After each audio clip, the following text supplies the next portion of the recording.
Ravichandran Ashwin September 17, 1986ರಲ್ಲಿ ತಮಿಳುನಾಡಿನಲ್ಲಿ ಜನಿಸಿದರು. ಇವರು ಬಿಟೆಕ್ ಪದವಿಯನ್ನು ಪಡೆದಿದ್ದಾರೆ.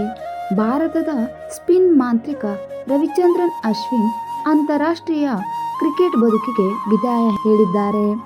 ರವಿಚಂದ್ರನ್ ಅಶ್ವಿನ್ ಗಾಬಾದ ಕ್ರೀಡಾಂಗಣದಲ್ಲಿ ಟೆಸ್ಟ್ ಪಂದ್ಯ ಮುಗಿದ ಬಳಿಕ ಕ್ರಿಕೆಟ್ಗೆ ವಿದಾಯ ಹೇಳಿದರು.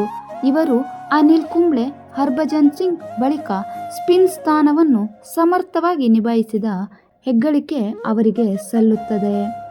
ಭಾರತದ ಪರ ಅಮೋಘ ಬೌಲಿಂಗ್ ನಡೆಸಿರುವ ಇವರು ತಮಿಳುನಾಡಿನವರು. ಇವರು ಭಾರತದ ಪರ ಒಟ್ಟು 287 ಅಂತಾರಾಷ್ಟ್ರೀಯ ಪಂದ್ಯ ಆಡಿದ್ದಾರೆ ಮತ್ತು 765 ವಿಕೆಟ್ ಪಡೆದ ಹಿರಿಮೆ ಇವರಿಗೆ ಸೇರುತ್ತದೆ. ಇಷ್ಟೇ ಅಲ್ಲದೆ ಭಾರತದ ಪರ ಅತಿ ಹೆಚ್ಚು ವಿಕೆಟ್ ಪಡೆದ ಎರಡನೇ ಬೌಲರ್ ಎಂಬ ಕೀರ್ತಿ ಇವರಿಗೆ ಸೇರುತ್ತದೆ.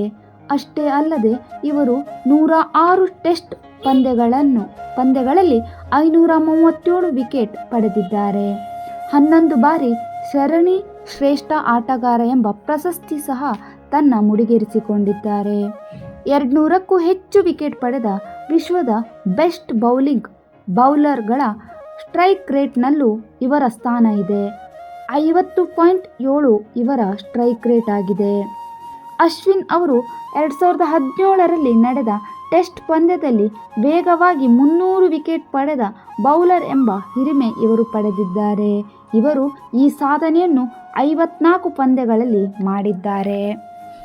ಇಷ್ಟೇ ಅಲ್ಲದೆ ಅವರ ಕರಿಯರ್ನಲ್ಲಿ 27,246 ಎಸೆತಗಳನ್ನು ಎಸೆದಿದ್ದಾರೆ.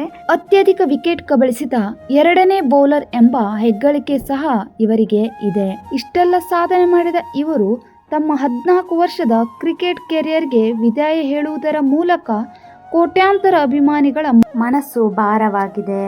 ಕ್ರಿಕೆಟ್ಗೆ ವಿದಾಯ ಹೇಳಿರಬಹುದು, ಆದರೆ ಇವರ ಸಾಧನೆ ಯಾವಾಗಲೂ ಅಭಿಮಾನಿಗಳ ಮನಸ್ಸಲ್ಲಿ ಅಚ್ಚೆಯಾಗಿರುತ್ತದೆ.